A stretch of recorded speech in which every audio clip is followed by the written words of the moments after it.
Don't miss it. Watch out for details soon.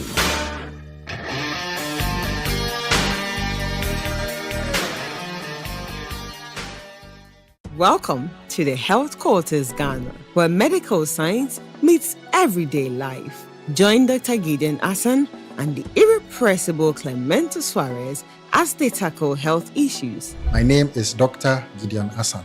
I have with me here my co-host, Clemento Suarez. I knew how it felt anytime I started to feel the pain.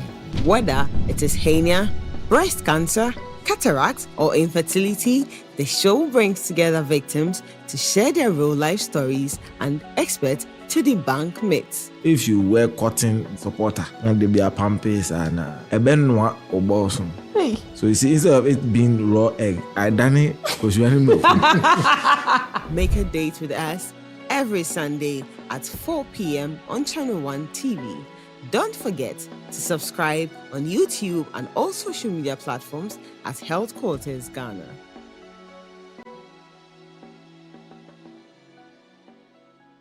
Behind every closed door, a secret is waiting to explode. Always been regarded as a useful and a sound party person. So I gather there's a fair chance of me making the office, provided we don't get into trouble. So don't start any trouble with the police. A Detective Calls, an intriguing stage play brought to life on television, where every clue matters and every character is a potential suspect. About 2 hours ago, a young woman died at the police hospital. This will take only the service of a fierce and yielding and sharp as steel detective to uncover the truth behind this web of lies and betrayal.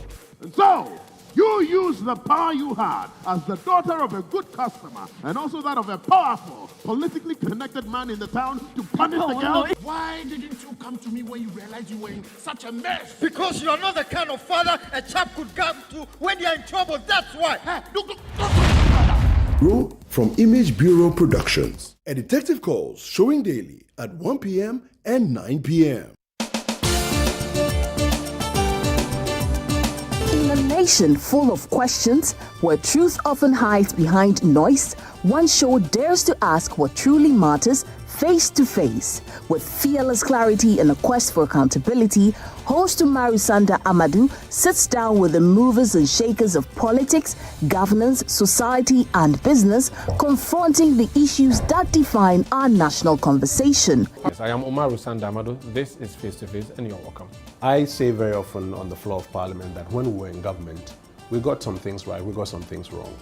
Are you still planning to go to Parliament, or you want to look at National Party office position? No, I'll be going back to Parliament. There's an unfinished business which I need to do. Sports has 3 legs: development, management, and promotion. Disintegration is extreme. We do not wish that even on your worst enemy. Every Tuesday at 9 p.m., join Umaru Sanda Amadou on Face to Face as he digs deeper, challenges power, and reveals the stories shaping Ghana's future. Only on Channel 1 TV.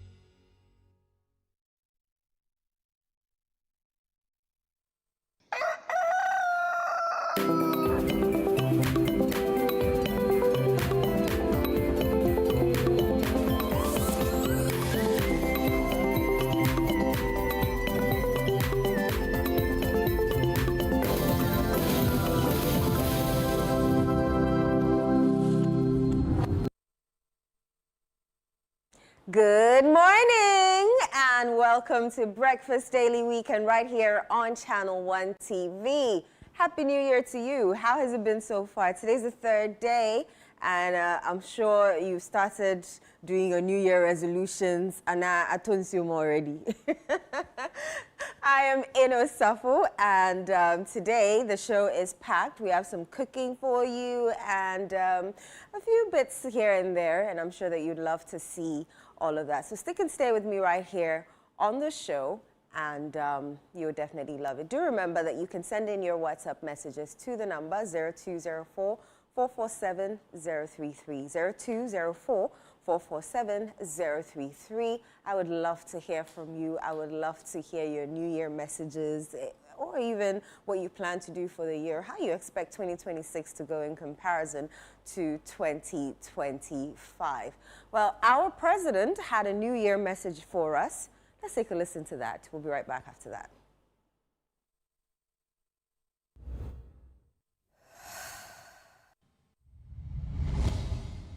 Good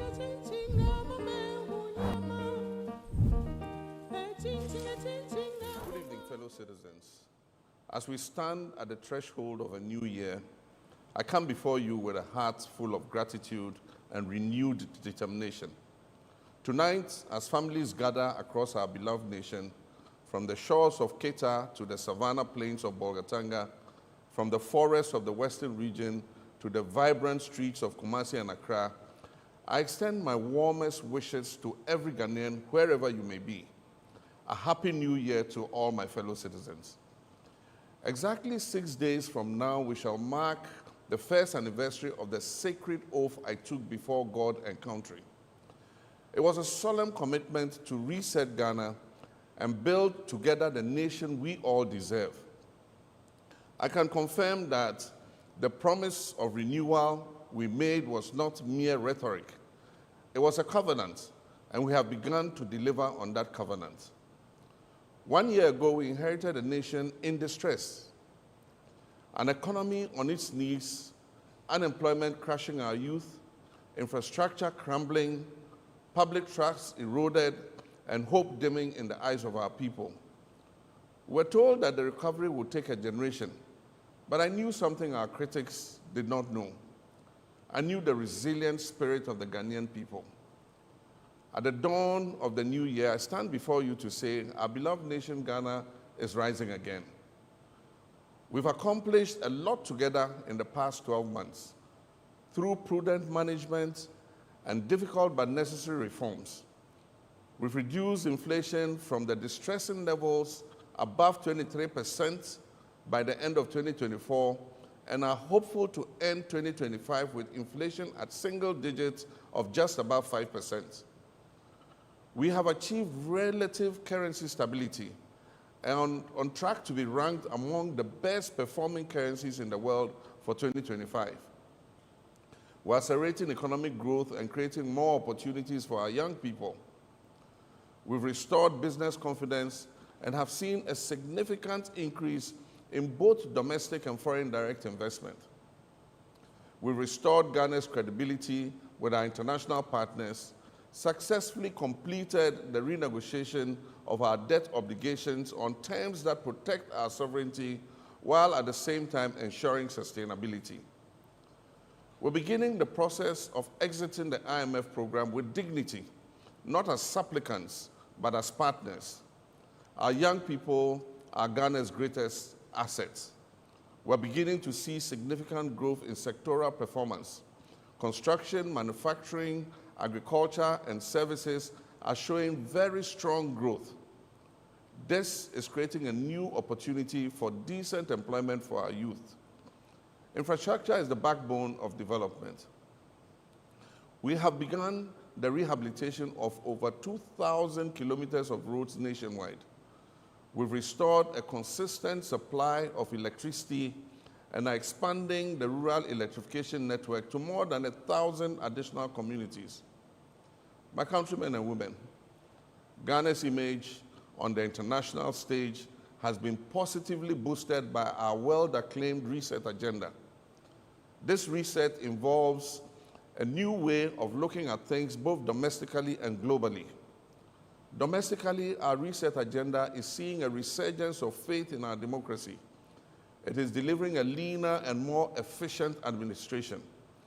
It is yielding greater accountability in government and a re-energized fight against corruption. At the 80th session of the United Nations General Assembly, I took the advantage of the global platform to share Ghana's vision with the world. The Accra Reset Initiative is a comprehensive framework for the sustainable transformation of our global governance system. This vision will address the inequalities in the current global system and reset it to create greater opportunities for Africa and other countries of the global south. Ghana's call for a global reset will address interconnected challenges of our time, and I'm committed to leading it alongside other world leaders. This is our moment. This is Ghana's moment to lead. To our fellow Africans across this great continent, Ghana's story is a part of Africa's renaissance. The challenges we face are not unique to us. They are the common inheritance of our shared history and the collective responsibility of our shared future. We in Ghana have proved in 2025 that democracy works, that peaceful transitions of power strengthen us rather than weaken us, and that African solutions to African problems are not just slogans, but achievable realities. As Ghana rises, we extend our hands to our neighbors and our partners across Africa. Together, we can and shall build the Africa we want. Together, we can prove to the world what is possible when developing nations are given the space and support to chart their own course. We invite the world to invest in Ghana's transformation, not out of benevolence, but out of the enlightened self-interest in a more stable, prosperous, and sustainable world. My dear compatriots, as satisfying as our achievements of 2025 are, they are but the foundation. The architecture of the Ghana we want must now be built on this foundation. In 2026, we shall accelerate and expand. Every child deserves a world-class education. We'll continue digitalizing our schools and ensure every classroom has the tools for 21st century learning. We shall operationalize universal health coverage through the free primary health care program, ensuring that no Ghanaian is denied care due to inability to pay. Through the Ghana Medical Trust Fund, we'll stretch a hand of support to our people suffering from non-communicable diseases. We shall make Ghana food self-sufficient and transform agriculture from subsistence to a thriving commercial activity through mechanization, value addition, and market access. We're working to achieve 30% share of renewable energy in our national energy mix, reducing costs and protecting our environment. We shall deliver social housing through public-private partnerships, and we shall intensify the fight against corruption with no sacred cows. Every CD belongs to the people of Ghana and must be accounted for. We'll implement the recommendations of the Constitutional Review Committee to make our 1992 Constitution an even greater guide for the consolidation of our democracy. Ladies and gentlemen, governments do not build nations alone. They do that with the cooperation of the citizenry. As we enter 2026, I call upon each one of you. First, our young people. You are not the leaders of tomorrow. You are the leaders of today.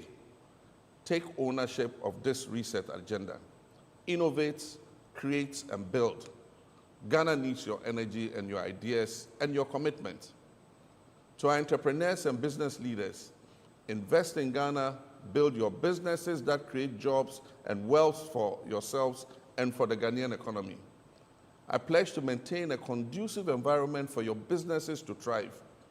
Your commitment must be to seize the opportunities that we create. To our civil society and media partners and watchdog institutions, continue to hold us accountable. A vibrant democracy needs your critical voice. We might not always agree, but we shall always respect the role you play in strengthening our nation. To our traditional leaders and faith-based communities, you are the custodians of our values and the anchors of our community. Help us build social cohesion and national unity, and help us nurture the moral fabric that holds our society together.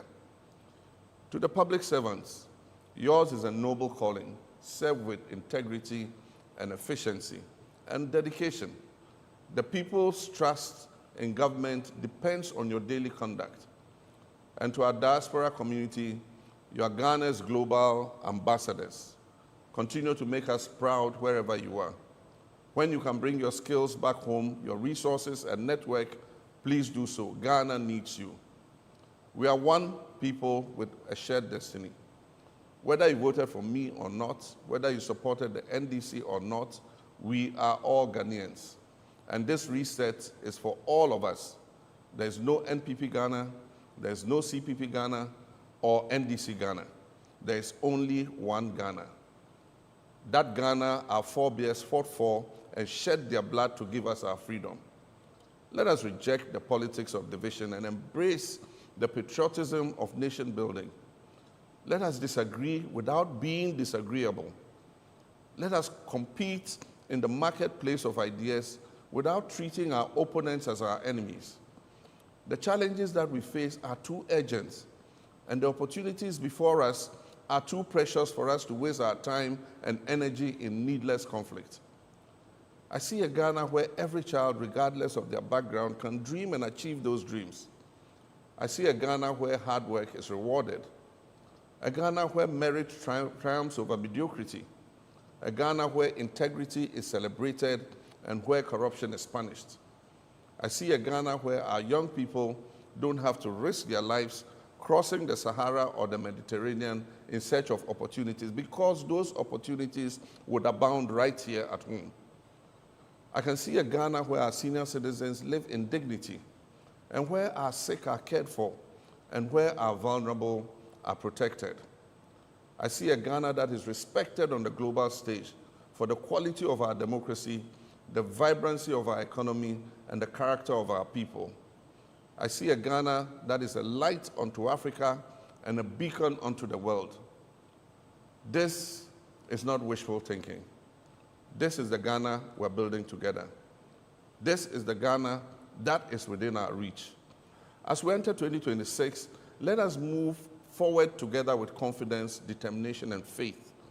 Faith in God, faith in Ghana, and faith in ourselves. Let us build on the foundation we have laid, and let us work harder, let us dream bigger, and achieve even greater things. Let us prove that the promise that inspired our founding fathers and mothers, and the promise that has sustained us through trials and challenges is not just a promise, but a prophecy that is waiting to be fulfilled. May God bless you all. May God bless our homeland, Ghana, and make her great and strong. Happy New Year, and may 2026 bring us all the prosperity, peace, and progress that we deserve as a nation. I thank you, my countrymen and women.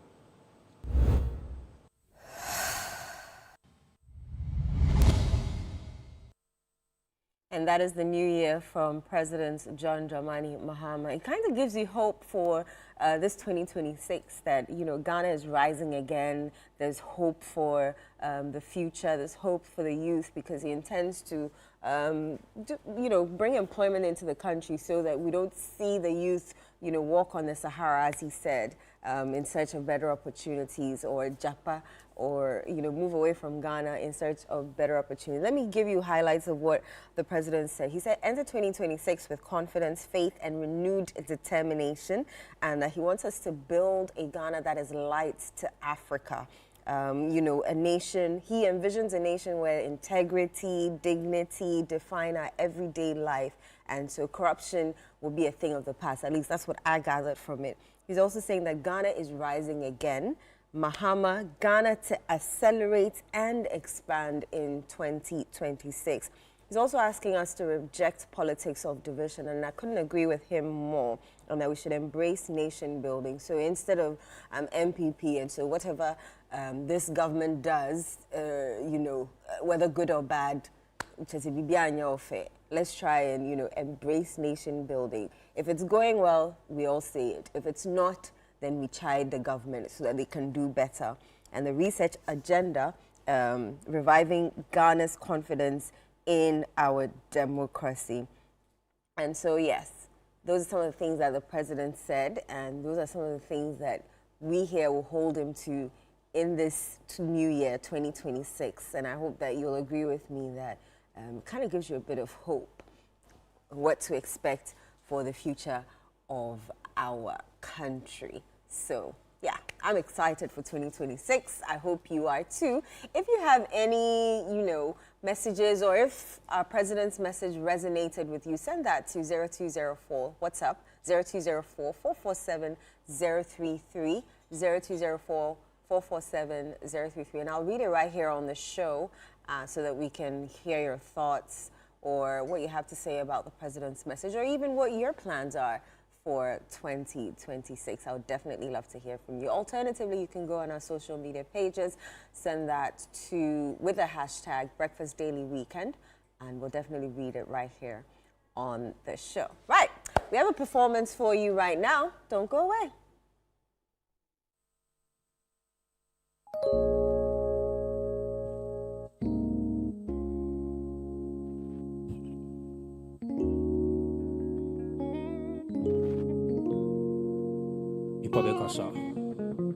Head up high, believe. Dreams need the soon.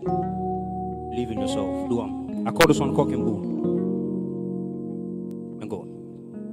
It's a cock and bull story. They don't know me.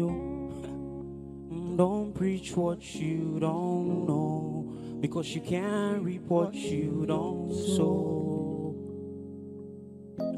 Well, heap of them stole me, cause when we wasn't nobody showed us. I don't think they am. Can we do it for them again? It's a cock and bull story, yo. They don't know me, yo. Don't preach what you don't know, cause you can't reap what you don't sow. Well, but them stole me, yo, cause when we wasn't nobody show we, yo. Today not different story. At times it gets, now they cannot deny.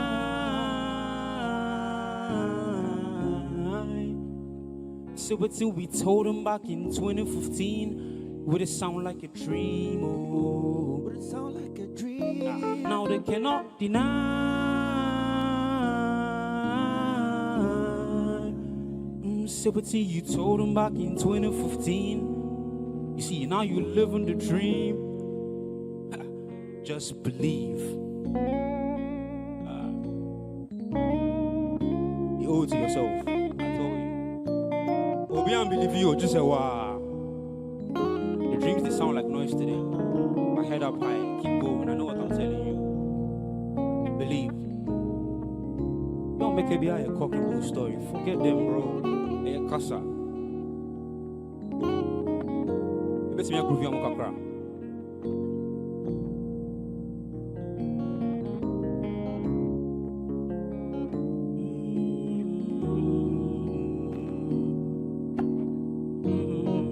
Yes, I. It's a cock and bull story, yo. They don't know me, yo. Don't preach what you don't know, because you can't reap what you don't sow.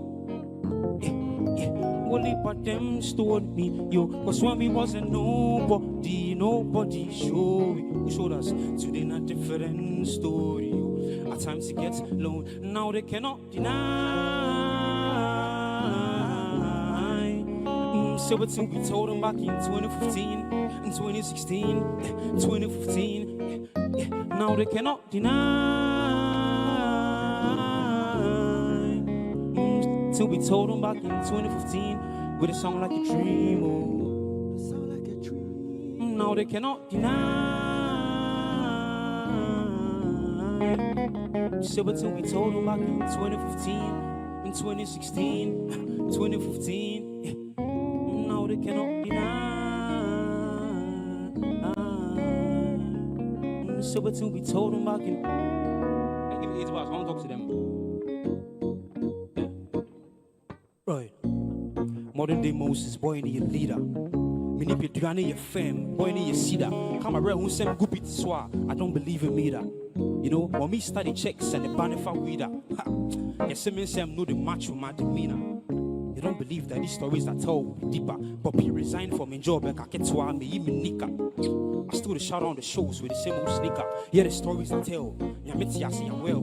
I'm still learning. Take I'm easy on me, feel like Adele. I still dig for my shell. They still want to know my girl. My spec is brown or dark, bougie and smart. Shout Chanel. Right. Fucking boo story. Yes, I'm a fast and they will ask. Channel 1, active. But say, yeah, I like no more now. KFC, I call this one KFC.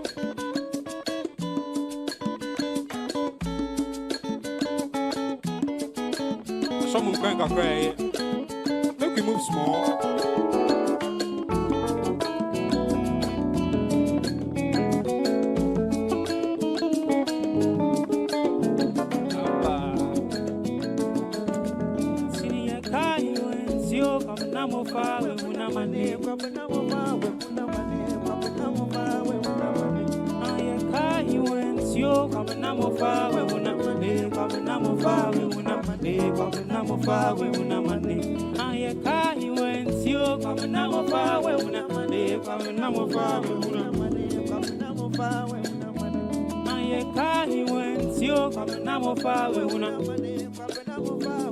Am I ready? You know, be trouble they find personal. Person they find trouble. You know, streets hot, so I not say I got hustle. But I say I'm searching for understanding. Girlfriend. Am I even serious? Remember money, who know part 1 and 2. Yeah, them, it's Saturday morning. I'm in Pena is calling. What's the home is for it? And see me last, let me do it. And you're running your money. I hope I'm a back, I say, mommy. Tino KFC for me. I'm a family. It's in a ramen, me sick. I went to a pizza man, a chicken. My sword, I'm a stubborn man. Tino KFC for me. I'm a family, and in a ramen, me sick. I went to a pizza man, a chicken man. But here's what the sick upon. Yeah, Antini Yakai went you, Babanamo we una, Babanamo una money, Babanamo we una money. Ayakai went you, Babanamo we una money, Babanamo. Mr. Van, I'm with you, son. Antini Yakai went you, Babanamo we una money, Babanamo. Yakai went you, Babanamo we una money, Babanamo. Swami, Antini Yakai went you, Babanamo.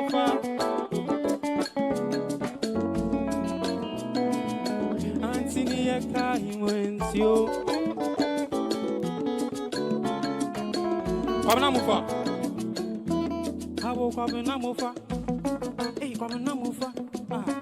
Babanamo.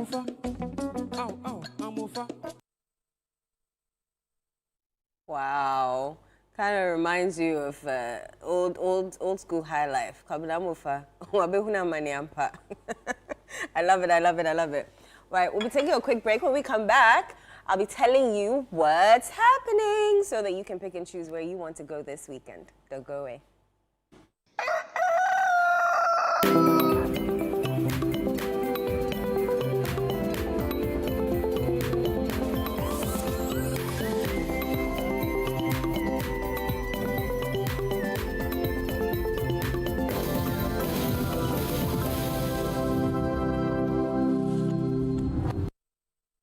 Welcome to the Health Quarters Ghana, where medical science meets everyday life. Join Dr. Gideon Hassan and the irrepressible Clemento Suarez as they tackle health issues. My name is Dr. Gideon Hassan. I have with me here my co-host, Clemento Suarez. I knew how it felt anytime I started to feel the pain. Whether it is hernia, breast cancer, cataract, or infertility, the show brings together victims to share their real-life stories and experts to debunk myths. If you wear cotton supporter, and there be a pampers and a benwa or balsam. So you see, instead of it being raw egg, I done it because you know. Make a date with us every Sunday at 4 p.m. on Channel 1 TV. Don't forget to subscribe on YouTube and all social media platforms at Health Quarters Ghana.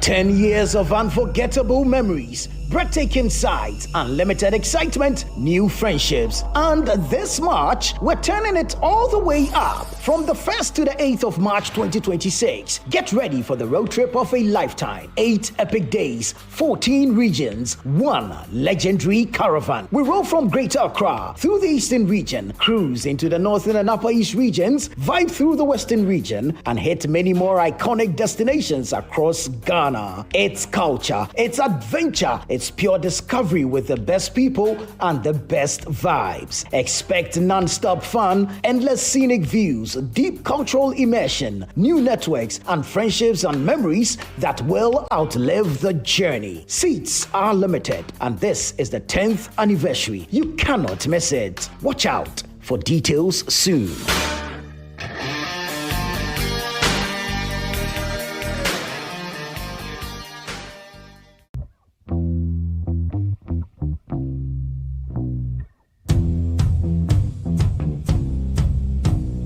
Habibi, my people, welcome to Dubai. My name is Sheikh Alkal bin Maktoum. Okay, so I am Caleb, right? Caleb Kuda is my name, and this is Beyond Borders on Channel 1 Television. We are in Dubai.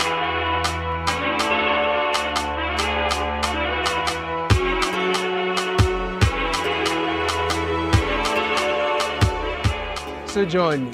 Let us explore the allure, the beauty, and the reality of life and living it in Dubai through the eyes and the experiences of our compatriots. Imagine 6 people, 10 people sharing a common room together. If you're not a na complain there in the sense, why do you share one rooms now? It doesn't smell pleasant. Or hunting no complaints now be bring to the fair no too. Dubai is one of the most organized, highly resourced, and well-endowed countries you would find. You've been here for 7 months. Yes. Without a job. Yeah. How is it like? So hard. Tell me about it. Struggling, renting and feeding is so hard. Every frame per second of their lives in Dubai tells a story, and we've got it all captured right here on Beyond Borders, only on Channel 1 Television. So don't get told, don't miss out. Catch these compelling stories of Ghanaians in Dubai only on Beyond Borders on Channel 1 TV. Beyond Borders airs every Wednesday at 6:30 p.m. only on Channel 1 TV and is brought to you by Copen Hospitality.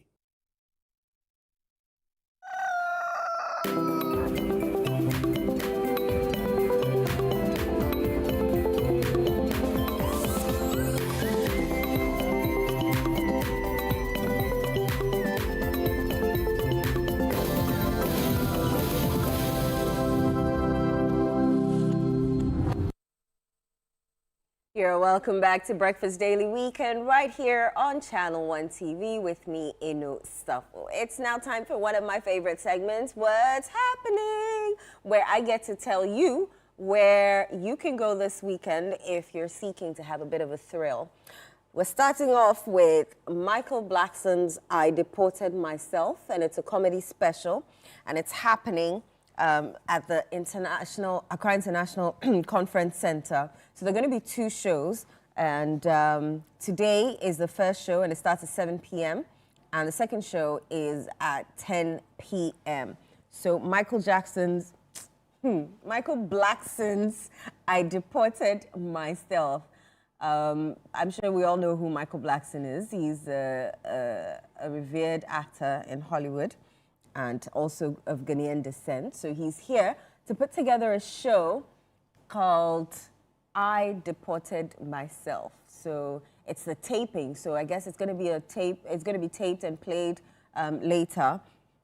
Show up, show out, and get ready for a good laugh. I've seen him in a bit of a few comedies here and there, so I don't know how funny this is going to be. So if that's something that you're interested in doing, the first show, again, is at 7 p.m., and the second is at 10 p.m. Michael Blackson's I Deported Myself comedy special happening today live at the Accra International Conference Center. You don't want to miss it. So it's a live taping. So if you're going there and going to do something, don't go because it's live. All right. New Year rave with Olive the Boy. Is Olive the Boy the artist with the green hair? Is that him? Oh yeah, that's him. Yes. So he's having that. New Year, new energy. He's kicking off 2026 the right way, he says, at the Oliver Twist Shack at Latebio Koshi. Olive the Boy live at Oliver Twist. I love it. Olive the Boy, Oliver Twist Shack. Olive the Boy, Oliver Twist Shack at Latebio Koshi. It's happening today. The doors open at 8 p.m. prompt, not Ghana man time. 8 p.m. prompt. So if you want some live music, some good music, then join Olive the Boy at the Oliver Twist Shack at Latebio Koshi. And the doors open at 8 p.m. It's happening today. You can pull up for vibes, music, and an unforgettable night. So if you know his music, then this is a place for you to go. I don't know the rates, but I'm sure you can call the numbers on the flyers. And are there numbers on the flyer? Oh, no. Oh, sorry. But you can Google it. I'm sure you'll find out how much they're charging. And for those of you who know, there's a place that you can go to. New Year, New Rave with Olive the Boy at the Oliver Twist Shack at Latebio Koshi. And it starts at 8 p.m. And there's an all-black affair with, I always find, I don't know whether I should pronounce the name Jackie, or you guys should help me out. Jackie, or yeah. So it's an all-black affair, and it's happening today as well at the Kiza View at Jape Chrome. Where is Jape Chrome? Anybody knows? Producers. But yeah, oh, you have to know. So that's the all-black affair happening live with Jackie, and she'll be performing live there. The rate is 100 Ghana cedis for regular, VIP 150 Ghana cedis. So Kiza View, Jape Chrome, all-black affair with Jackie happening live today. So that's something that you want to do if you find yourself in Jape Chrome today and you want to see Jackie perform live. This is the place for you. 100 Ghana cedis and 150 Ghana cedis VIP. It's a fair amount, isn't it? So in the other mobile crowd, we charge yes, sir. And I must say the situation is different. It's not different, so it's the same thing, or is it not the same? 100 Ghana cedis, regular, 150 Ghana cedis, all-black affair with Jackie. This I love, cocktails and candles. So it's, let me read a bit of it for you. Cocktails and Candles is an immersive social experience that blends mixology with creativity. You get to enjoy expertly crafted cocktails while designing and pouring their own cocktail-inspired candles that visually mirror the drinks they're sipping. Ooh. Each ticket includes a complimentary cocktail, all candle-making materials, and guided instructions in a stylish, relaxed setting. Perfect for friends, couples, and groups looking for a fun, hands-on night that equals parts indulgent and creative. Ooh, I love this. So as you're sipping your but it says one cocktail, or, okay, it says complimentary cocktail. I want an S at the end. Complimentary cocktails. So that regardless of how long you are there, the cocktails will be flowing. And then you get all the candle making materials so you can make the candle to mimic the cocktail that you are drinking. So that sounds interesting. So it's perfect for friends. I'm sure the men are saying, but this one is for women. It's not for women. Some men actually love candles. There's some candles that actually smell masculine. There's oud, there's woody scents, and a few scents that I think are masculine. But well, so yes, if you're a man, this could be a way for you and your girlfriend to start the year off right. Yeah, this is a date, or your wife, to start the year off right. So yes, Sunday, January 4th is when it's happening, tomorrow, 6:30 p.m. to 9 p.m. So from 6:30 p.m. to 9 p.m. at the Gold Coast Bar and Restaurant Cantonment. The Gold Coast Bar and Restaurant Cantonment, 6:30 p.m. to 9 p.m. Cocktails and candles. You sip, you pour, and you create amazing, amazing candles that smell like, not taste like, but smell like you could drink it or smell like the cocktail that you're sipping on. This is fun. I think I'll go for this one. So yes, an immersive cocktails and candle mixing experience. It'll be fun. I'll meet you there, Sunday, January 4th. And see, the flyer is as pink as my shirt today.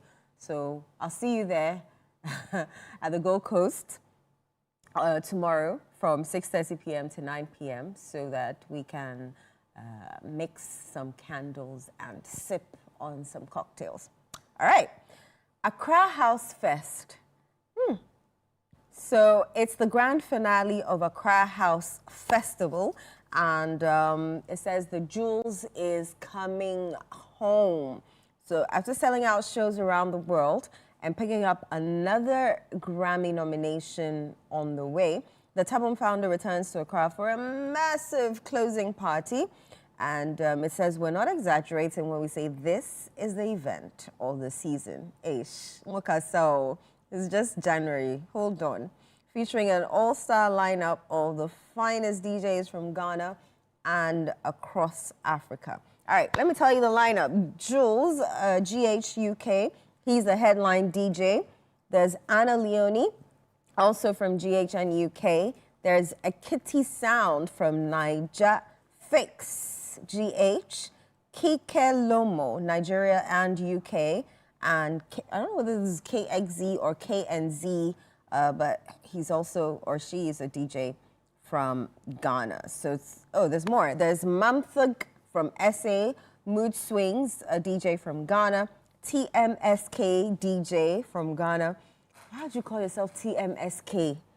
That's a mouthful. By the time you're back here, you're not a DJ sets in the call. TMSK DJ is also in Ghana. Yosa is a Nigerian DJ. And Xavier Zulu is a South African DJ. So this is happening on Monday, January 5th, from 5 p.m. to 5 a.m. at the Barn Door Beer Garden. So Monday, January 5th, 5 p.m. to 5 a.m.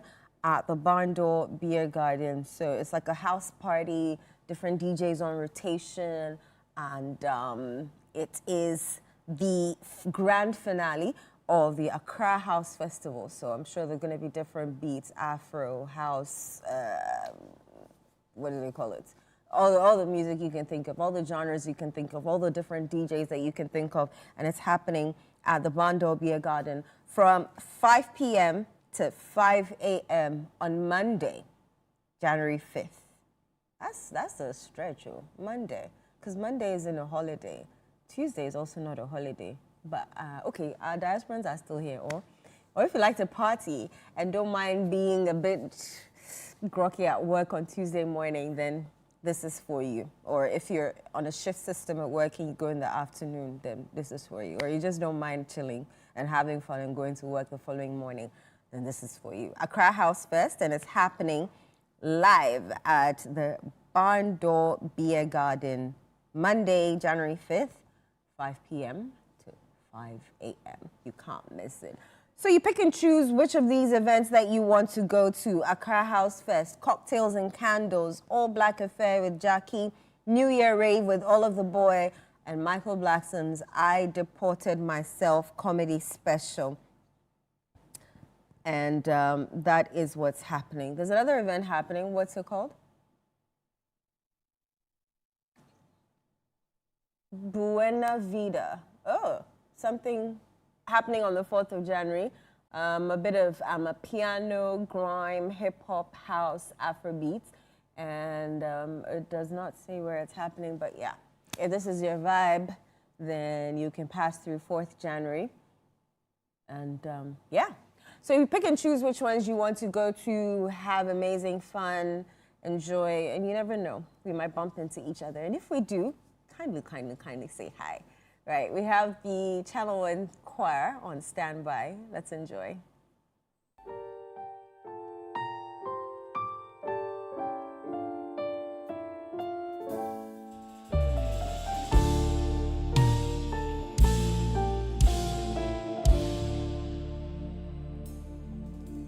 God rest ye merry gentlemen, let nothing you dismay. Remember Christ our Savior was born on Christmas Day. To save us all from Satan's power when we were born astray. Oh, tidings of comfort and joy, comfort and joy. Oh, tidings of comfort and joy.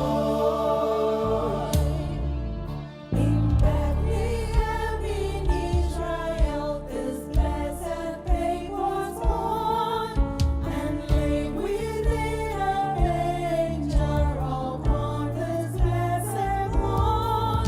The wishes Mother Mary did nothing take in scorn.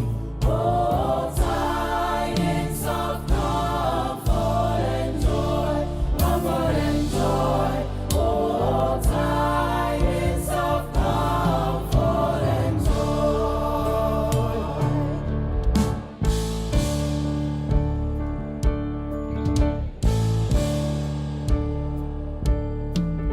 Fear not, then said the angel, let nothing you affright. This day is born a Savior of the pure Virgin bride, to free all those who trust in Him from Satan's power and lie. Oh, tidings of comfort and joy, comfort and joy. Oh, tidings of comfort and joy. Oh, tidings of comfort and joy, comfort and joy. Oh, tidings of comfort and joy. Oh, tidings of comfort and joy, comfort and joy. Oh, tidings of comfort and joy. Oh, tidings of comfort and joy, comfort and joy. Oh, tidings of comfort and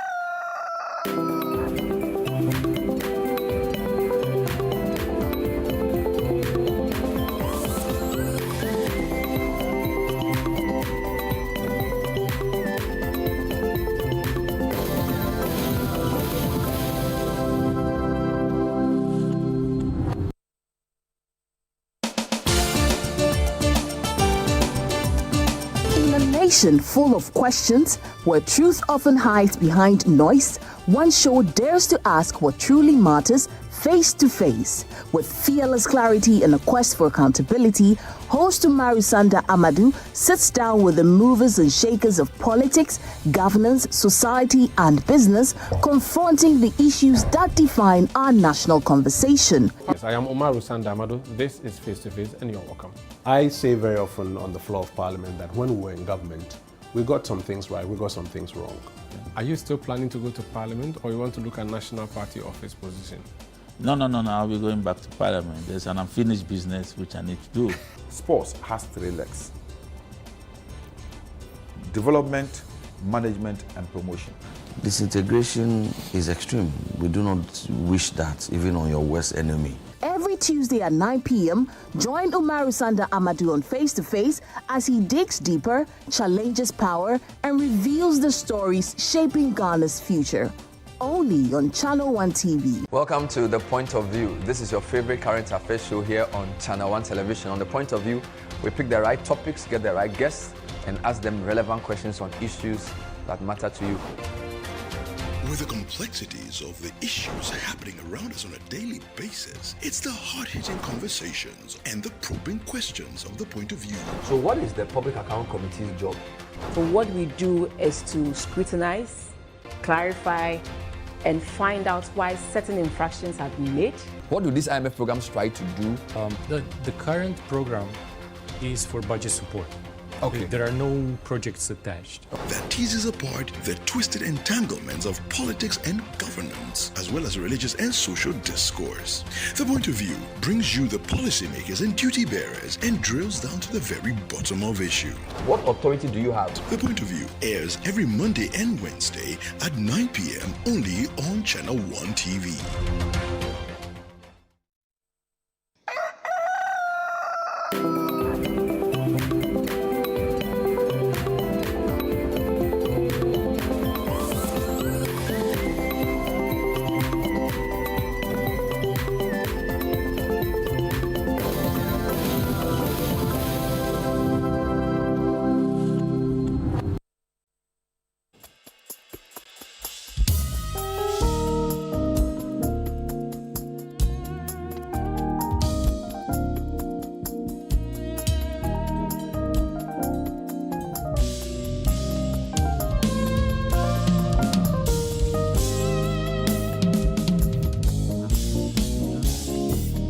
Bread of life, sender from glory.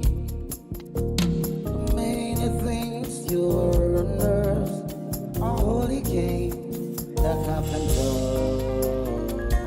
You are the living word you're saying. An awesome ruler, gentle redeemer, and God with us, the living truth, and what a friend we have in you. Sing bread of heaven, send down from glory, many things you have.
Can your presidential correspondent sing?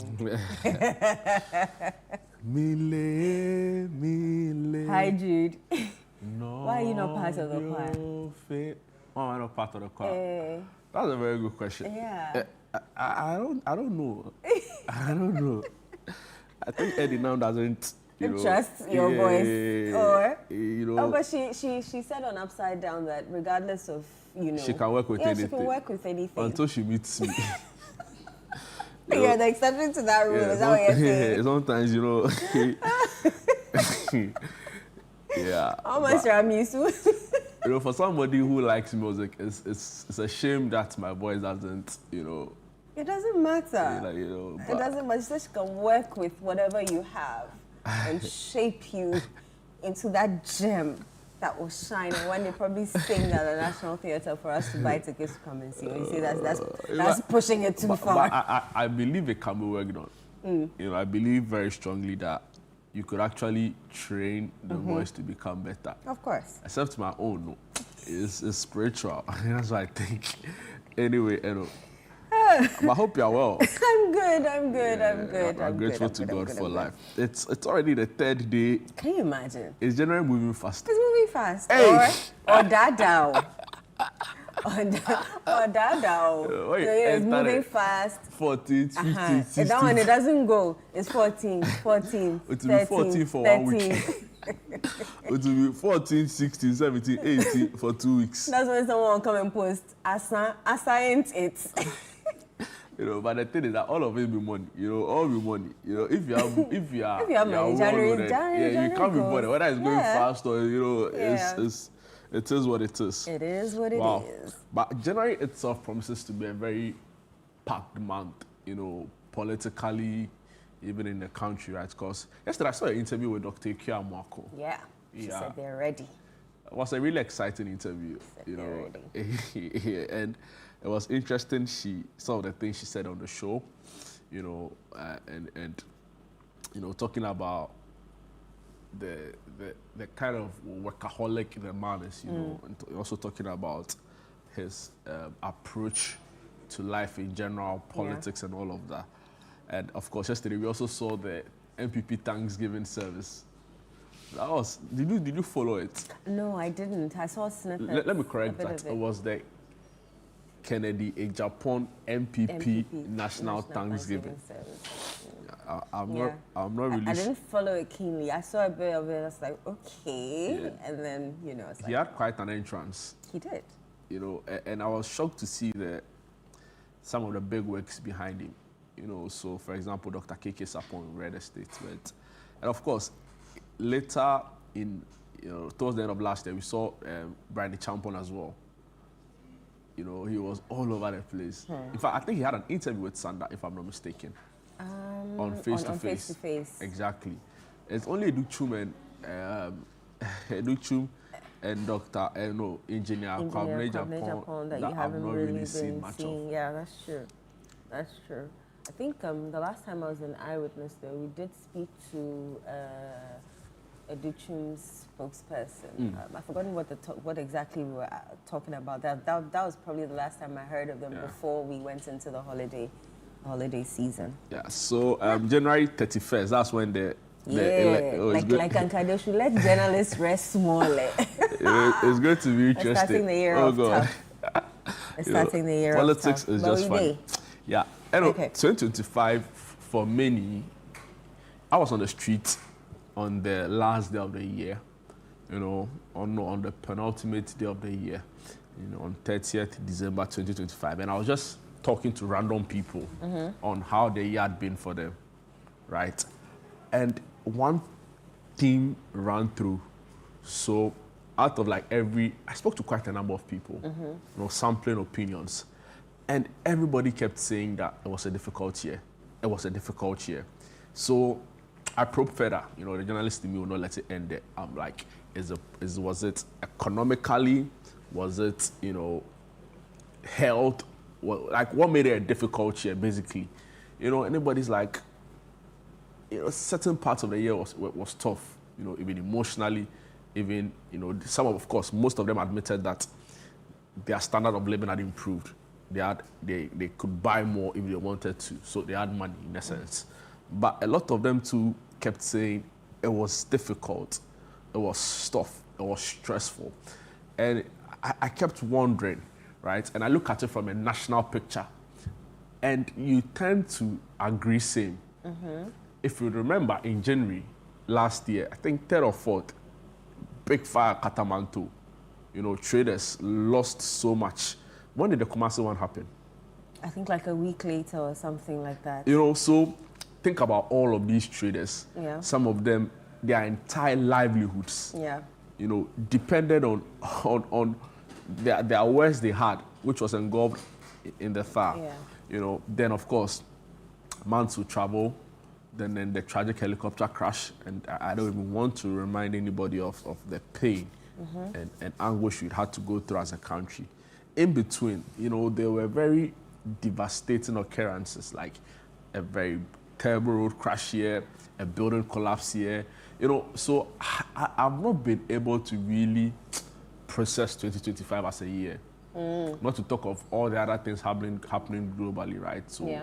today a plane is moving, a football team, you know, or what do they call it? American football team, you know, 16 or so people dead. Was it last year that was it a plane in India crashed and then only Exactly. one person survived? Exactly. And then all of a sudden people are saying he's Exactly. lying and Well, his account has been challenged. Yeah. But what we do know, as a matter of fact, is that the plane indeed crashed. People died. A family moving from, you know, New Delhi to London to start life afresh. You know, Yeah. new beginnings. Yeah. All perished. Yeah. You know, Everybody on that plane. it was. People say, well, some of these things happen every other year, but I think in retrospect, for us as a people, right, you know, particularly on the June 6th incident alone, you know, it was a very difficult year. I don't know about you. June 6th?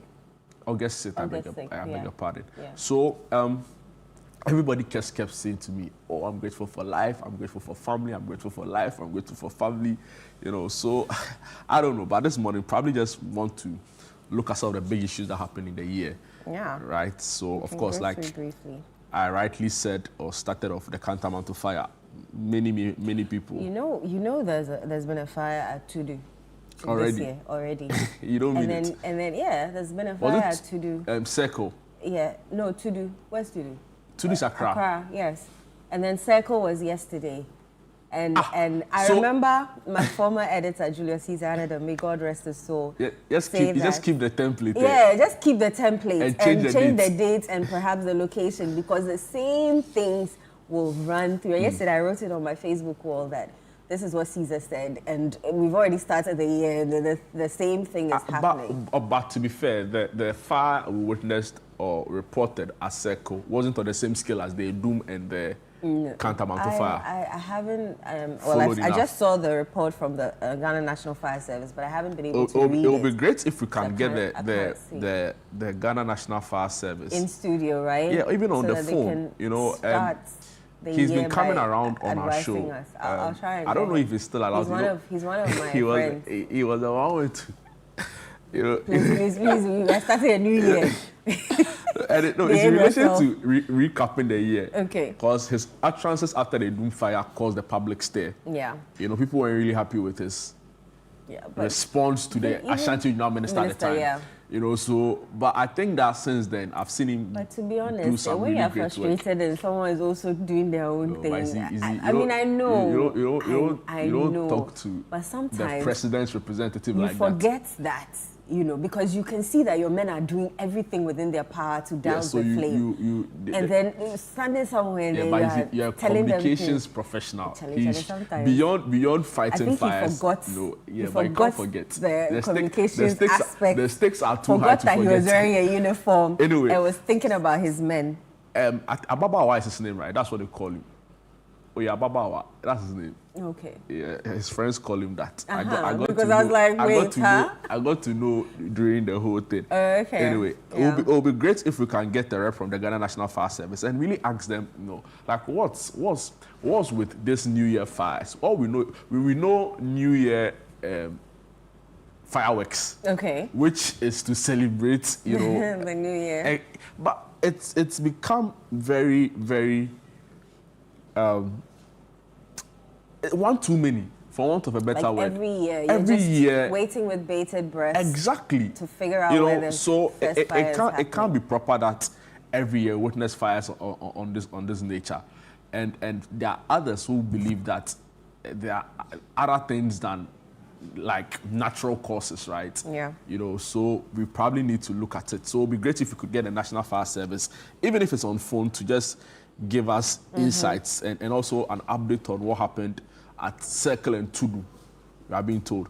But so yes, February, then of course, the special prosecutor, Kisei Jabin, dropped the bombshell.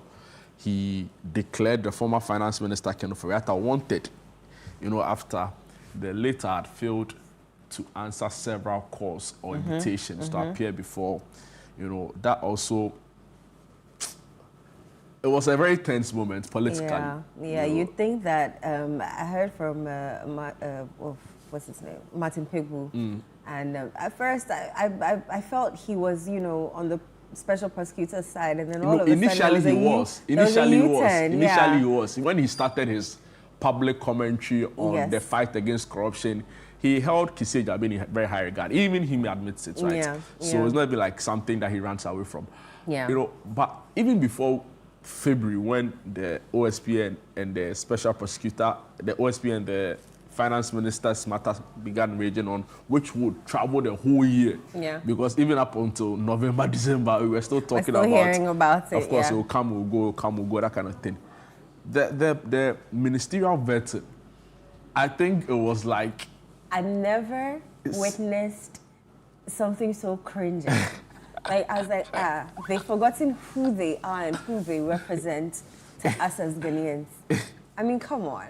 It didn't have to get to where it got. Really? But I think some of them were... What would you say were your biggest regrets during the vetting? My regrets? I don't have any regrets, but what I saw from them, and I'm sure they regret it now, is that they couldn't come to a consensus. I've forgotten what exactly were they even fighting about. And then someone is pulling chair, destroying equipment that already people are complaining that the equipment don't function properly. They want to buy a new chamber. Can you imagine? They are destroying the things that is existing already in exactly. Oh God, it makes no sense whatsoever. See? So I hope that they can act like adults and not children and find a way to solve issues without having to destroy equipment that are already, you're already fighting for new ones. And so, the tensions that, I think that was January 30. Thereabout. Yeah, thereabout. My biggest regret during the vetting was the fact that the Greater Accra Regional Minister was not thoroughly engaged. It didn't give us a proper understanding. You can say, of her understanding of the work ahead. Had been handed over and to her. In certain instances, you could tell that, there were issues.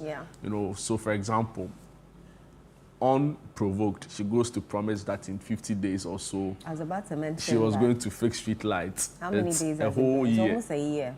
Plus, So you didn't even ask her, you just asked a broad question, right?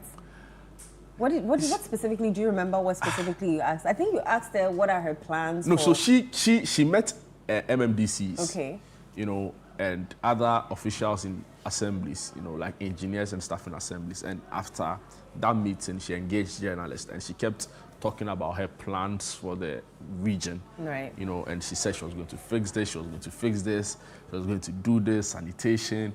And she mentioned that she was going to fix street lights. And her car is still dark. I posed the question to her, what are the timelines? And unprovoked. I was expecting a very PR response to say, oh, we are on course, we get it done, we buy this, Then unprovoked, 50 days, then everybody's attention spiked. Like, what? You're like, yes, 50 days. I'm like, oh my God, no problem. So the countdown began. I remember finding the story, it was just all over the place. And of course, we tracked till 50 days. I think we even had it on Sunday breakfast. There were marginal gains.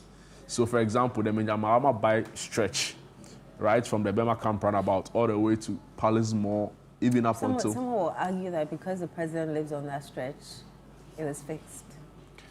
But places where you and I live. To be fair, that road, it has, It's like dark. every day I see a new development. Something new. Like they just like this morning on my way to work. Normally during the Christmas, you see that the that total, the Apenkwa total, there's a traffic light there, and mostly during Christmas, you see that they'll come and fix the potholes on that stretch a little because a lot of big vehicles use that to the Tema port. This year, nothing. I was like, okay. When I don't know, but this after the election, that is when I remember.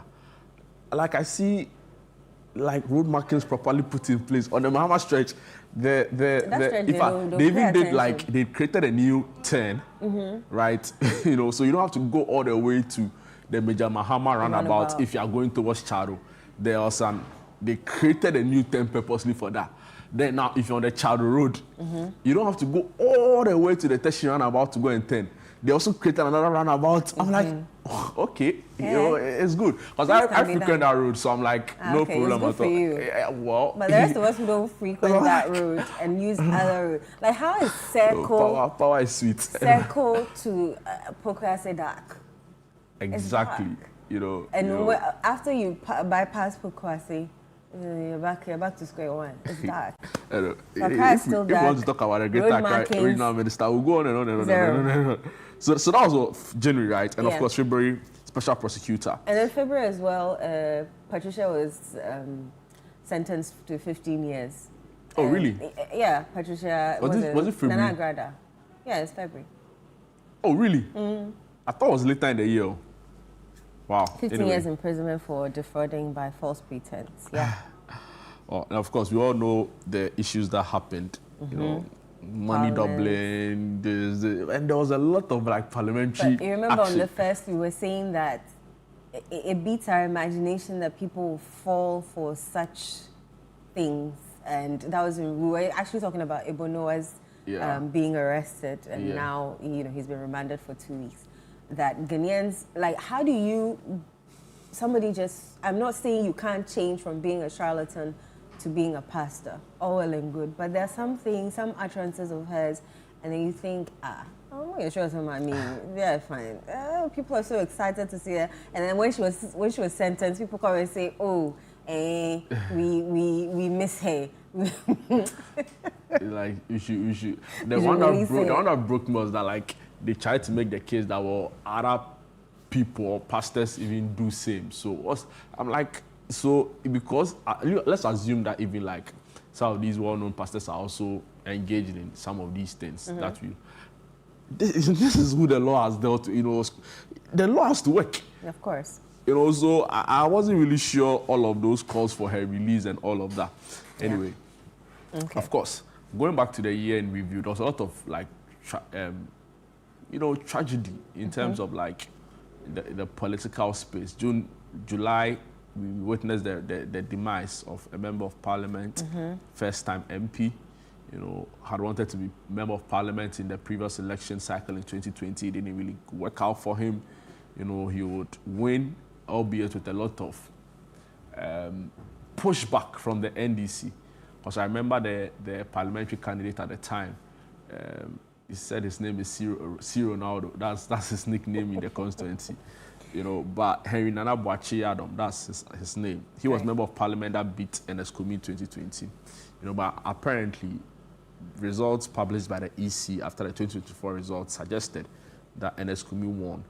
But there was a lot of pushback. You know, there were claims that the result wasn't a proper reflection. There were discrepancies. So the matter was actually at the Supreme Court. Yeah. You know, and all of that.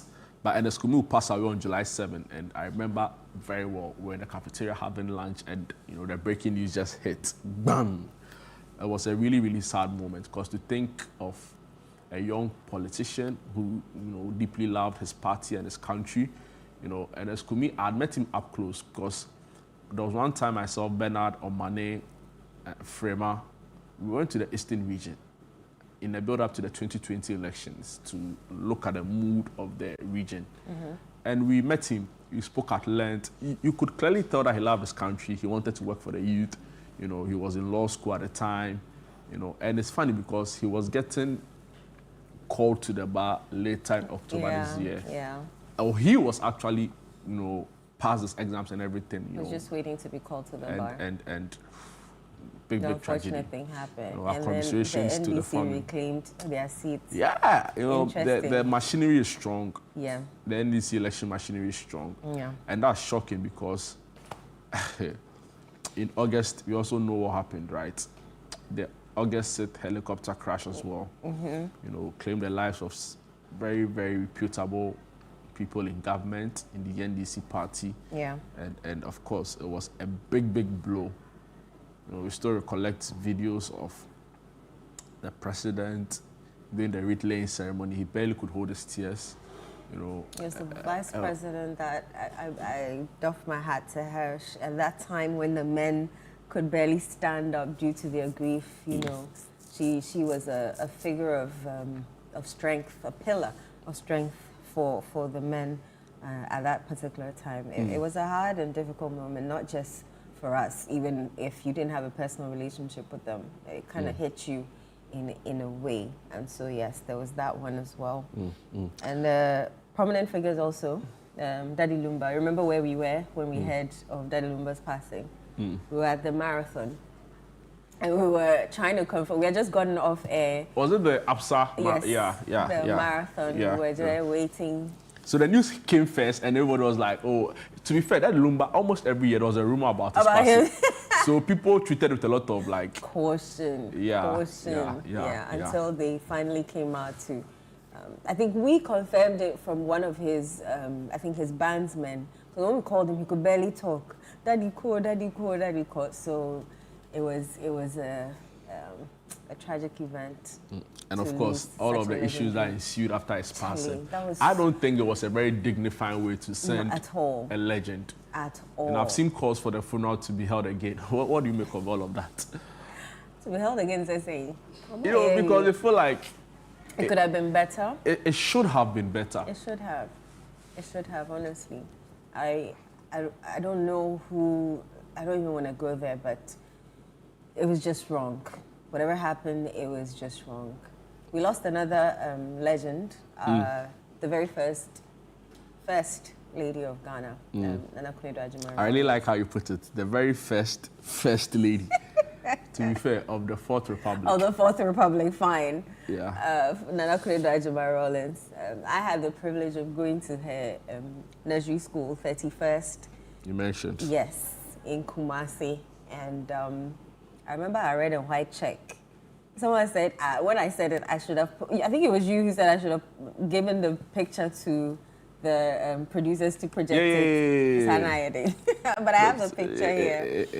I remember in our red and white checks, and I'm still in touch with some of my teachers from there. And that school helped a lot of public servants, a lot of market women. I can imagine. A lot, because I think do you even pay people? I wouldn't know. I understood that it was to help like market women, yes, whose children, but children's mentality of Nana Akufo-Addo Agyemang Rawlings, it then became like a very high-end school, so one that was supposed to be like public for not necessarily the rich, but at the end of the day, the quality was so much that even the rich wanted to send their children there. Children there, yes.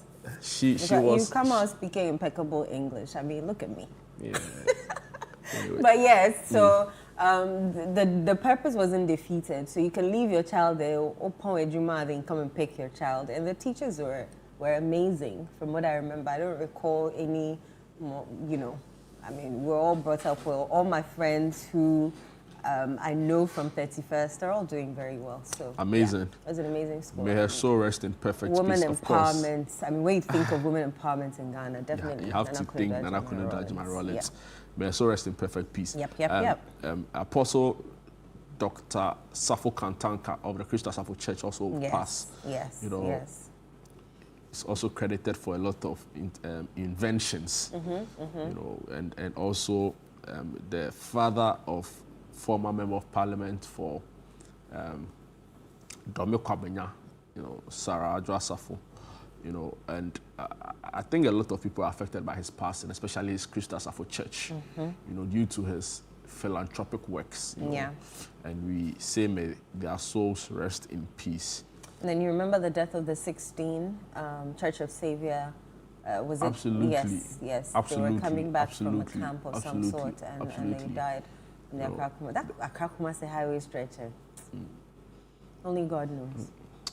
For as long as I can remember, from Kofo's time, they've been trying to fix this road or dualize it or whatever, but at least it was captured in this year. It has been captured in the budget before, but hopefully, I feel you. hopefully they do something about it. And instead it's going to be what? A triple. Triple, right? The expressway. Yes. So it's going to be like 6 lanes. So like 3 here, 3 here. If I'm not Or even mistaken, isn't 6 that years, 6 expressway? years. I don't know. Oh, But 6 is a stretch. I'm sure it's going to be 3 here, 3 here. Possibly. Yeah.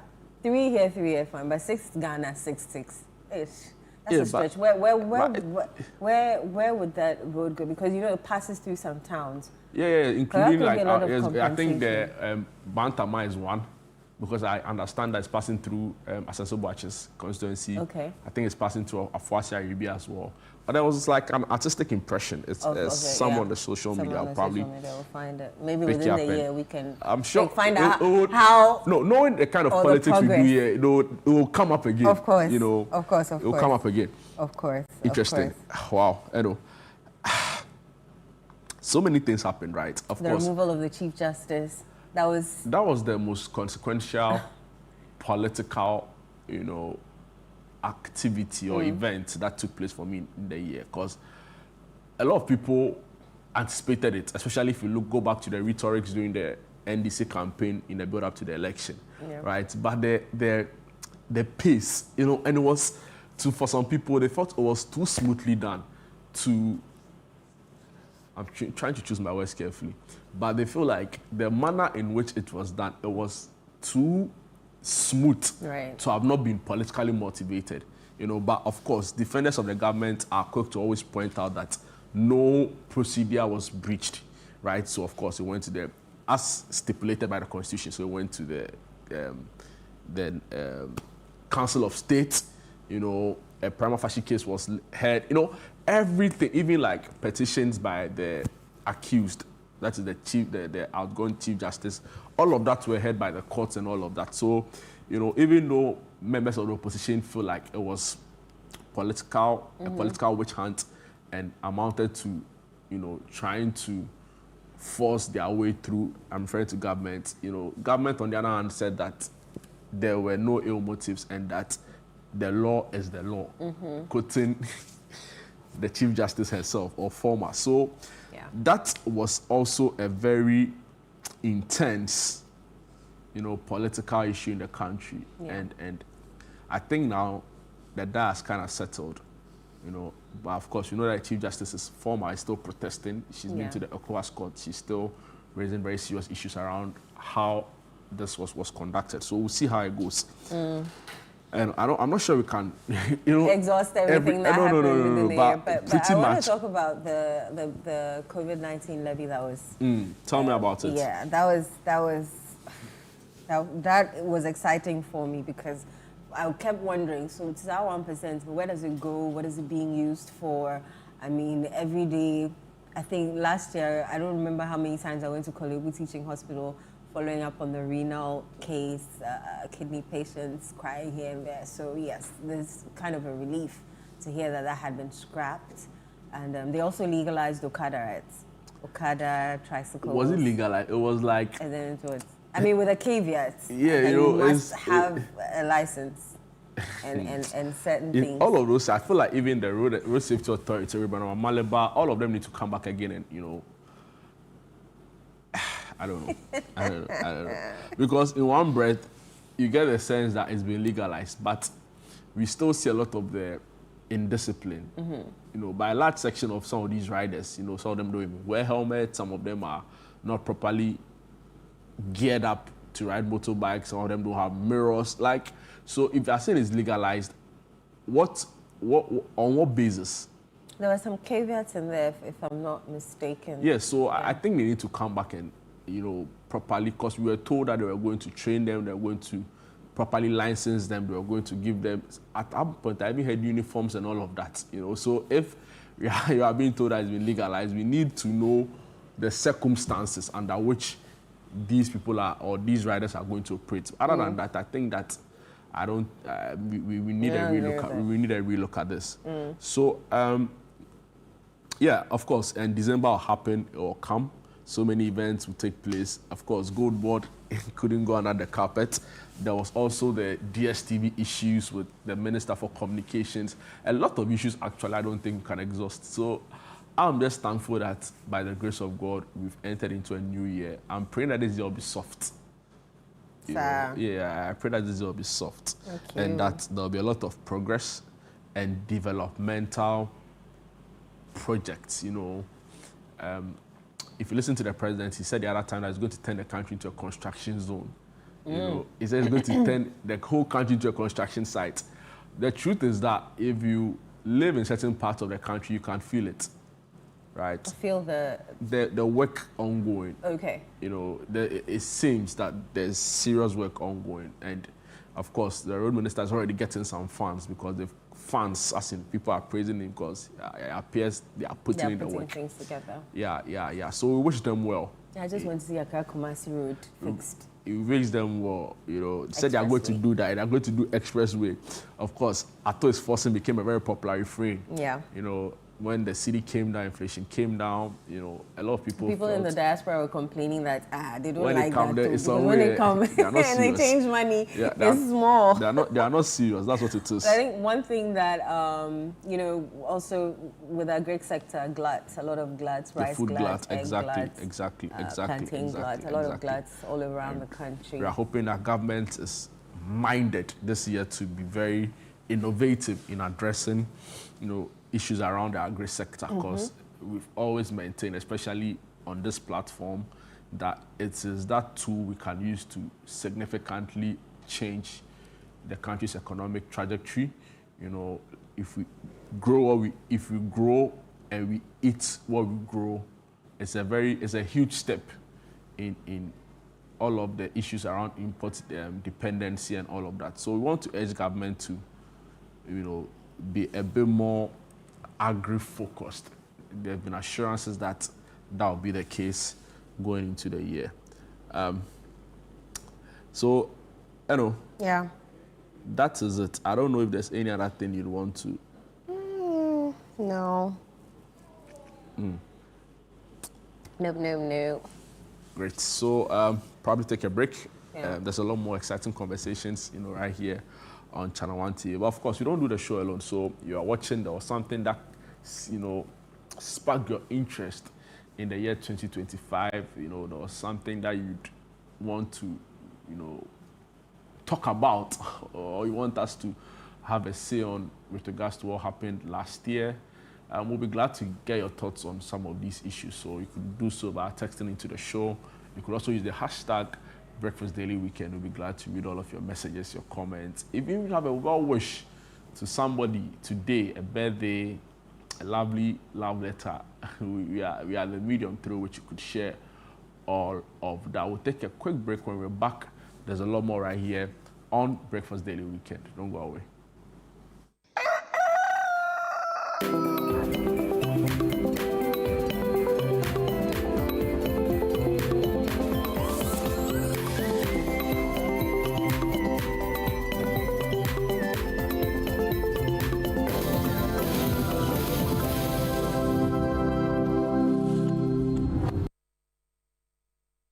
Behind every closed door, a secret is waiting to explode. Always been regarded as a useful and a sound party person.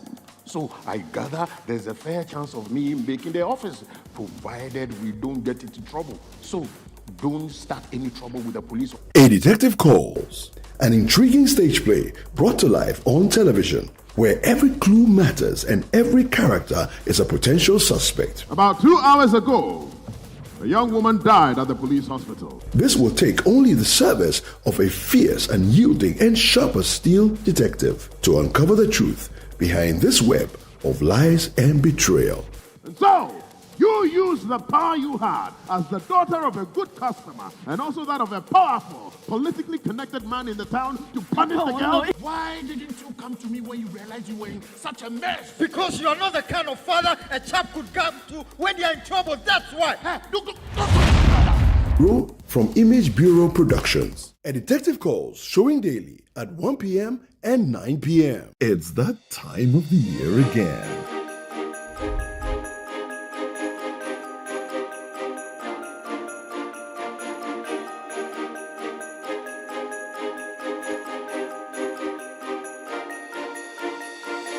It's a season where everyone takes a break and families unite. It's time to take a pause and enjoy the moment.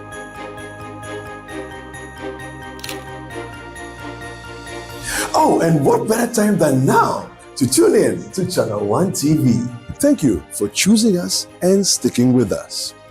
From Sister Sister to Breakfast Daily to Upside Down, What's Cooking, and Vox Pop Central, and many more, we really appreciate you for choosing Channel One TV.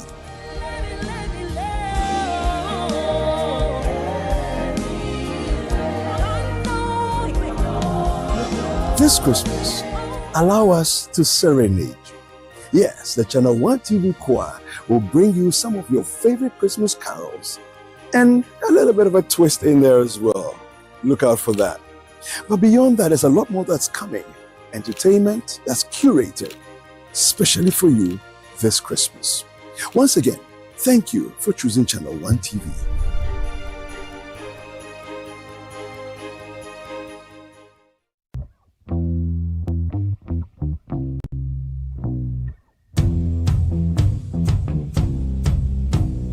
Habibi, my people, welcome to Dubai. My name is Sheikh Alkal bin Maktoum. Okay, so I am Caleb, right? Caleb Kuda is my name, and this is Beyond Borders on Channel One Television. We are in Dubai.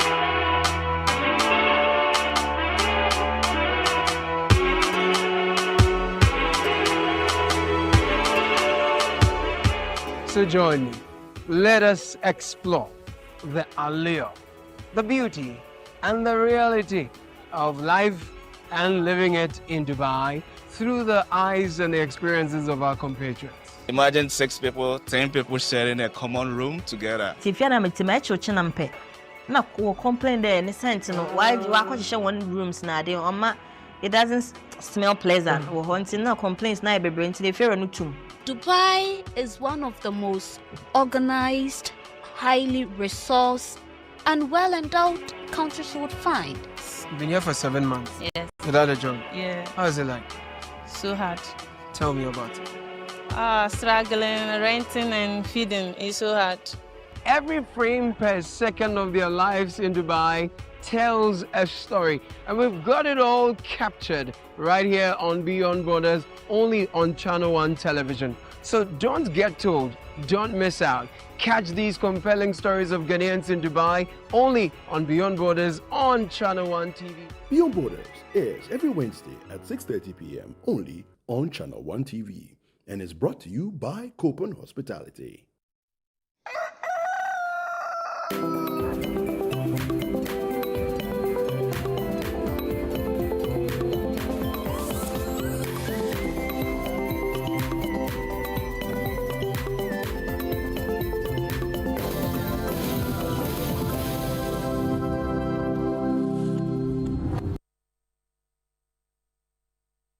Welcome back. This is Breakfast Daily Weekend right here on Channel One TV with myself, Jude Duncan. And Osafo is here with me. Early on, we had an exciting conversation trying to review the year 2025, or the big political events, all that happened and more. It's now time for sports. And I know myself will be delving into the big stories. I know. Jude. I feel like this is the most boring AFCON ever. But it's because you're not in there. that is what everybody's quick to remind me of. But you know, I don't know if it's because it's being held in North Africa, but you know, with the energy. Yeah, you know, I think it's because we're not part of the but AFCON. Even yeah, sure. Yeah, because if you were, you'd be following it diligently. Or if you're a sports person, you had to speak about it every day. You'd probably be following it diligently. Yeah, but I'm not paying attention to it because we're not part. Like, but maybe I get if I chance on it, I get fine. the sense from, and I'm trying to pull up the journalist who said that they are covering it. Yeah. In fact, they go to the games. but they say that the African feel is not It's there. not there. You know, maybe it's a West African thing because in Cote d'Ivoire, you know, others have said that also the timing may have been a problem because the festive season. You know, but I think we are all home during the festive season, so it should have at least. Or we are maybe out. You know, maybe Friday. You know, people go out a lot during Christmas. Well, that's true. Anyway, yeah, I wanted to share with you some statistics on the competition so far. So, for the group stages, 36 games were played, 87 goals were scored, and in terms of like disciplinary issues, right? There were 126 yellow cards and 6 red cards across the group games. Right. You know, and when it comes to the top goal scorers so far, there's Riyad Mahrez, Algeria, former Man City player, now plays in I think UAE or Qatar, I'm not sure. He has 3 goals. Okay. Then there's Morocco's Ayoub El Kabi. He has 3 goals, and so does Brahim Diaz, also a Moroccan, plays for Real Madrid, his club football, all on 3 goals. And of course, Nigeria has been the most prolific team. They've scored 8 goals in the competition so far, whereas Morocco and Algeria have scored, I think, 7 goals. Yeah, 7 goals. So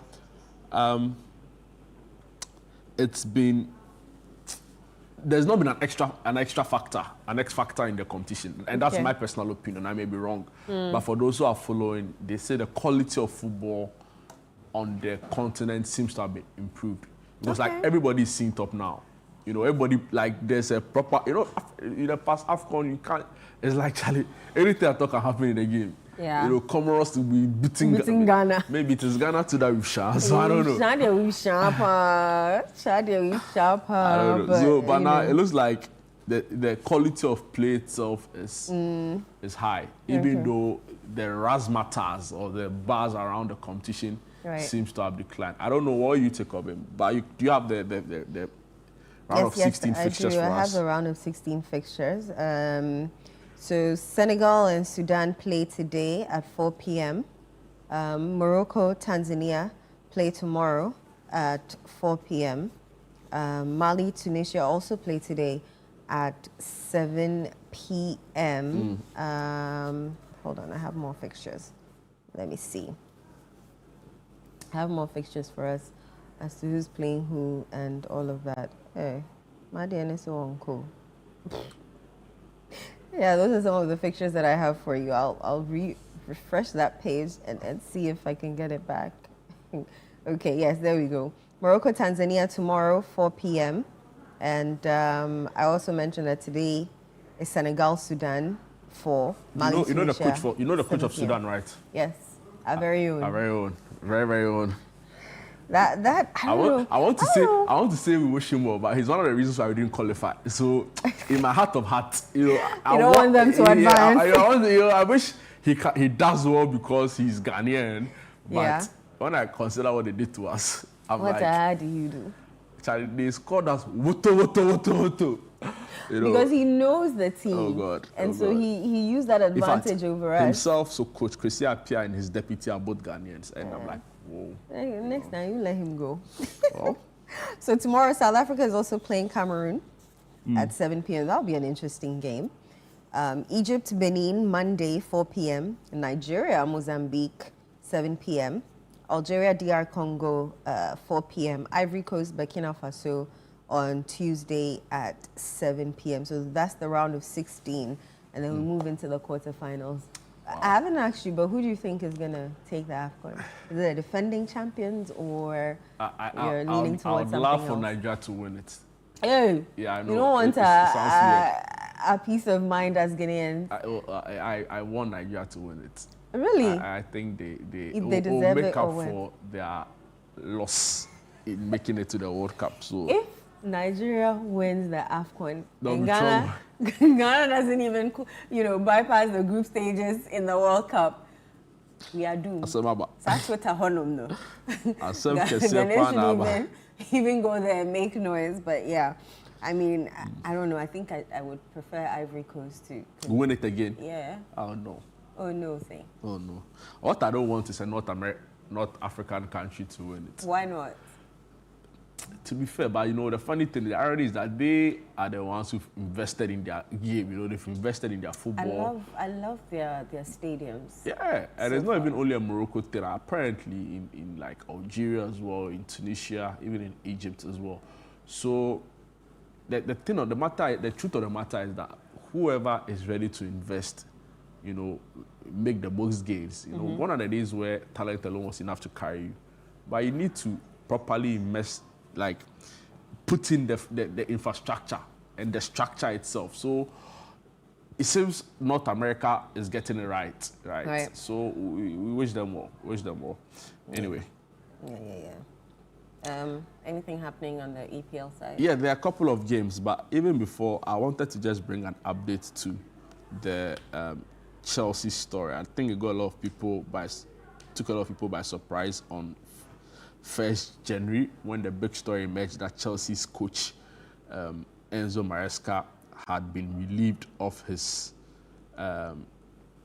duty. Now, some online portals are reporting that Chelsea's under-21 coach Callum McFarlane, you know, has been in the thick of affairs,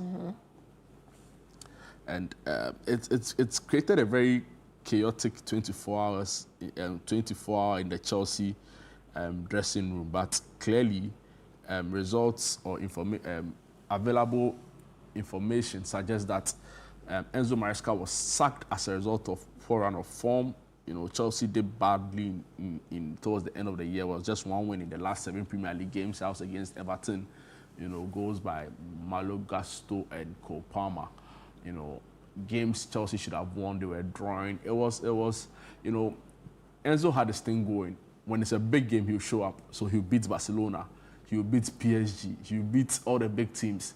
Then he faces Bournemouth, and all of a sudden he's scrambling with all of those, you know, stars in the team. And clearly, but I also been told that there was a complete breakdown in relationship, you know, between himself and the upper management of the club.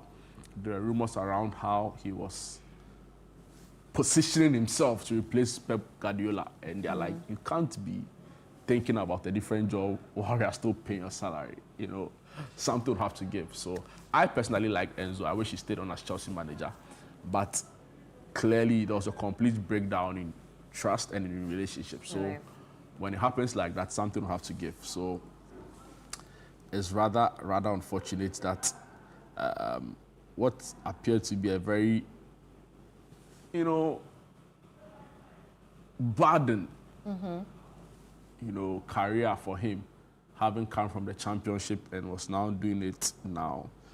Anyway, so I know there are some big games in the Premier League today. Just straight off, Aston Villa will be taking on Nottingham Forest today at 12:30. Aston Villa themselves lost their last game, a humiliating defeat 4-1 by Arsenal. You know, they are league leaders. So they are now, I think, 6 points off the top, trailing us now. Also later in the day today, Brighton will be taking on Burnley at the Amex Stadium, and also Wolves would welcome West Ham at the Molineux. And Bournemouth will be taking on Arsenal at 5:30 today. Bournemouth playing home to Arsenal, and I think these are the big games happening today. Then on Sunday, a couple more games. Then I think the Premier League is taking shape. You know, who are you tipping to win? It's Man City 4 points off, or 4 points trailing us now. Liverpool. I'm seeing that. This year, dear. See, we're still mourning Diogo. So you can't tell me the story. Why can't I tell you the story? You can't tell me it the has story. a lot to do with mental health and mental fortitude. Please, we're still mourning. Please. So we haven't. When we were winning games, you didn't know that you were mourning. No, that one we weren't mourning. Last season, we weren't mourning. We were, you know, in top form. Please leave my Liverpool alone. So it's afterwards we're out. But I tell you, if Arsenal doesn't win this year, they should put them in by force relegation. What is that? Or do they just enjoy being second? This one, when I finish, I have to go and who I beg. But to be honest, I really hope Arsenal win this season. I really hope that they do, because they deserve it. They've been second for too long. They should at least claim it a cup this season. City Sports Online.com is reporting that RC Strasbourg coach Liam Rosinoir emerges favourite to replace Enzo Maresca. Now, I think there's a relationship between RC Strasbourg and the owners of Chelsea. Okay. I think it's a sister club to Chelsea, so that's it. But you, as a Chelsea fan, how do you feel about it? Like I told you, I wish he stayed, but the results didn't back him, and there was also a complete breakdown. No, you see, there's one thing if the results is bad, but the coach is like, you have faith in the coach. But the relationship was pretty bad. Right. So there was nothing that suggested that it's a relationship that can be repaired. So once trust is broken, there's nothing really to work for and live for again. And can you imagine, in Gabon, they've disbanded the national team indefinitely after AFCON humiliation. Let me read excerpts of the story. They didn't score a goal in any of their matches. They scored a goal, but they lost all 3 games. Okay. In fact, they scored goals. So, excerpts of the story read, Gabon's government has taken the extraordinary step of suspending the national football team indefinitely, dissolving the entire technical staff and sidelining 2 of the country's most senior players following a disastrous Africa Cup of Nations campaign. The decision was announced on January 1, 2026 in an official communique read on national television by the acting Minister of Sports, Dr. Simplice Desiré Mambula, just days after the Panthers exited the AFCON 2025 in Morocco without a single point. Gabon finished bottom of Group F, losing all 3 matches. They lost 1-0 to Cameroon, they lost 3-2 to Mozambique, and that was Mozambique's first ever AFCON victory. And they lost 3-2 to Cote d'Ivoire, despite leading 2-0 against a second-string Ivorian side, making it one of the country's worst performances in recent tournament history. In response, the government announced a series of sweeping measures, including the dismissal of head coach Thierry Muyuma and his entire backroom staff, the suspension of all national team activities, and the removal of veteran players Bruno Ekule Manga and Pierre-Emerick Aubameyang from the squad permanently. Wow. This is a very tragic end to what, people feel like that's what should have happened when we failed to qualify for the AFCON. I was about to mention, and I 100% agree. To us. Anyway, that should have happened to Ghana. So there are messages. Yes, there are a couple of messages. We called for your messages, and well wishes. Birthday messages as well. And they responded. I don't know. Okay, I have them here.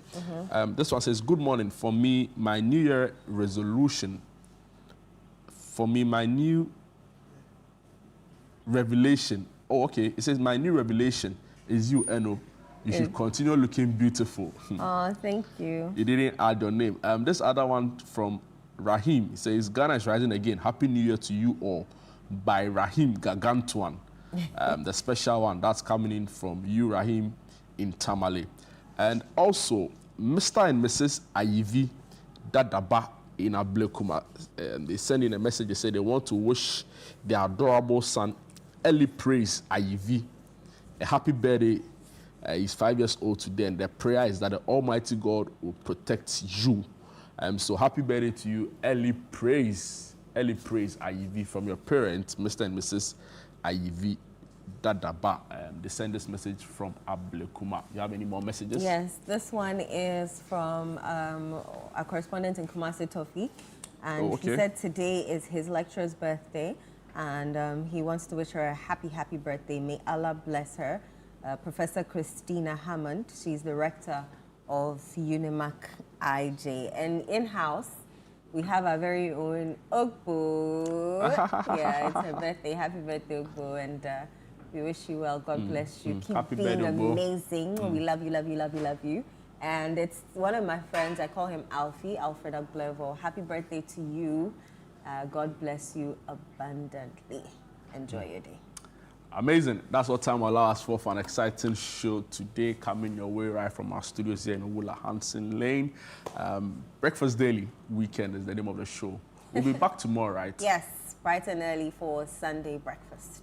Amazing. Don't miss it. I wish we could end the show I wish we could end the show with this Channel One Choir's rendition of Minle. You know, yeah. Amazing. So, guys, thank you so much for watching. Catch you same time tomorrow. Bye-bye and be good.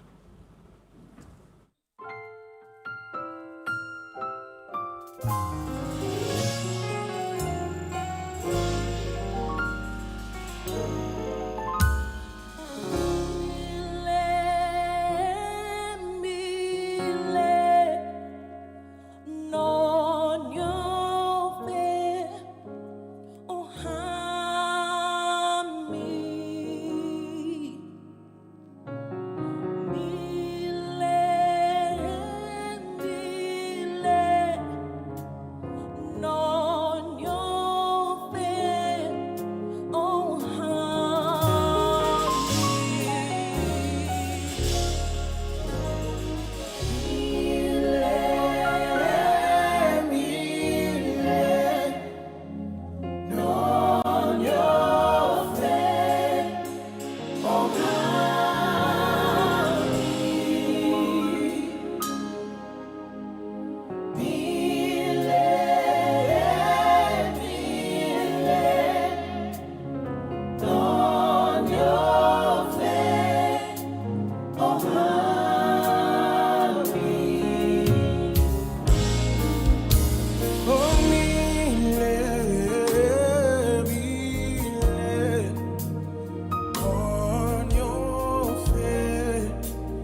Hello there, my name is Apioko Sarah Mashong Abe, and you are very welcome to Channel One TV. Now, this is a very special program where we're delving into family-oriented conversations for the festive season. And I have some very able and interesting guests coming through. If you do listen to 97.3